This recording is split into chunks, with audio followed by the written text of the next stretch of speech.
करें स्कूलिंग की। जब बच्चा स्कूल में जाना शुरू करता है ना, तो स्कूल में जब वो जाना शुरू करता है तो हम क्या करते हैं, हम अपने बच्चे को सिर्फ और सिर्फ ये मतलब 99% पेरेंट्स यही करते हैं जहाँ तक मैंने देखा है।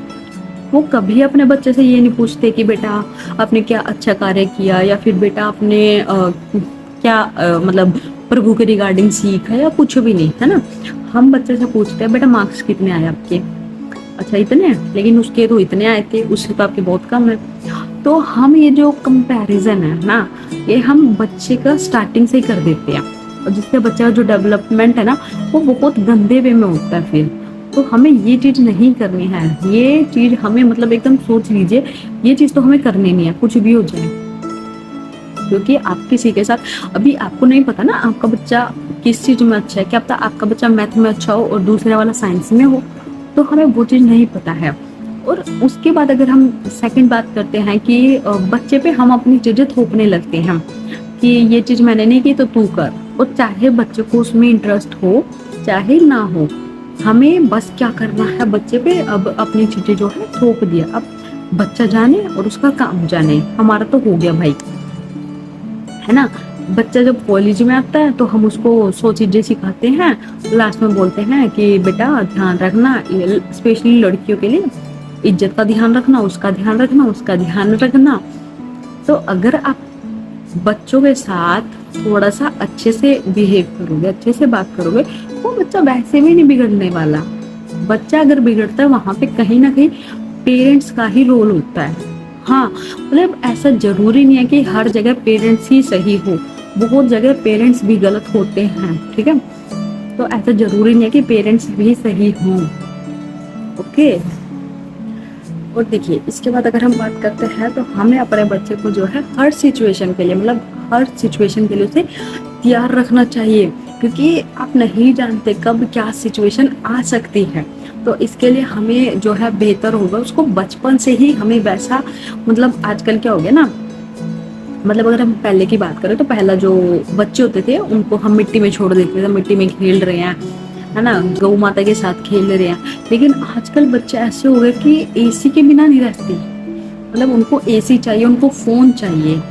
तो ये सबसे ज्यादा गलत आदत है, सबसे ज्यादा गलत है। उसके बाद जो बच्चे होते हैं उनको अगर खाना भी खाना है तो फोन देखते हुए, मतलब फोन चलेगा तब हम खाना खाएंगे, अदरवाइज हम खाना भी नहीं खाएंगे। मतलब इतने एडिक्टेड हो गए, डिपेंड हो गए एक चीज पे कि हमें अगर ये चीज नहीं मिली तो हमारा आगे सर्वाइवर नहीं है। और हमें ये अपने बच्चों को सिखाना चाहिए कि हमें यहाँ पे किसी भी चीज पर डिपेंड नहीं होना है, किसी पे भी नहीं, ठीक है। और उसके बाद अगर हम बात करें नेक्स्ट पॉइंट की, तो वो है कि हमें अपने बच्चों को, देखिए ऐसा तो जैसे आजकल तो बच्चे स्कूलिंग करते हैं तो गुरुकुल में तो बहुत कम जाते हैं, तो जो स्कूलिंग में जो होता है वो आजकल का ज्ञान देते हैं, ठीक है, भौतिक जगत के बारे में बताते हैं उनको। लेकिन भौतिक के साथ उनको आध्यात्मिक ज्ञान उतना ही जरूरी है। अगर आप बच्चे को स्टार्टिंग से ये चीज सिखाओगे कि आप कोई भी खाना खा रहे हो, कुछ भी खा रहे हो, तो आपको पहले अपने प्रभु को ऑफर करना है।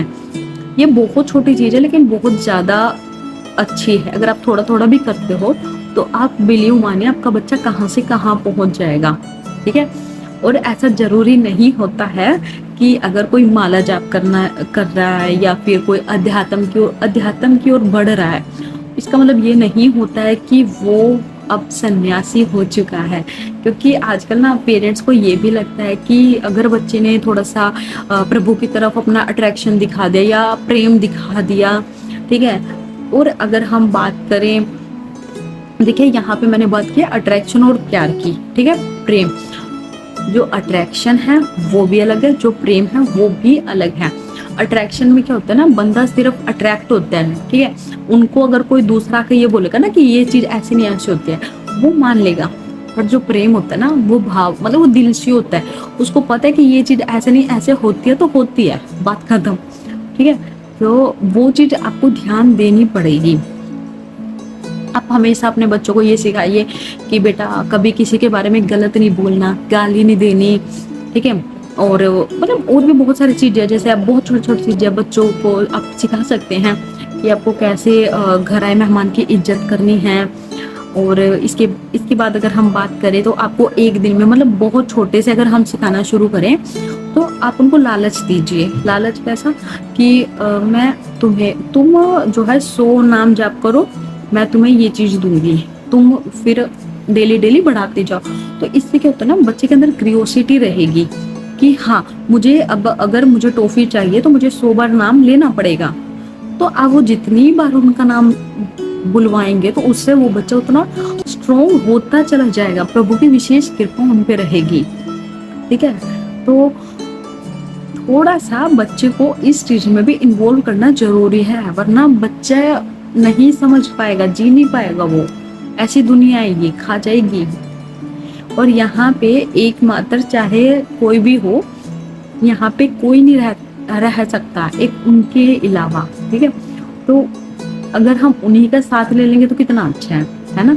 तो इसीलिए जितना हो सके अपने बच्चे को इस चीज में इन्वॉल्व करे कि बेटा जो ठाकुर जी हैं बस वही है सब कुछ। अगर तेरे को कुछ मांगना है तो इवन तू हमसे भी आके मत मांग।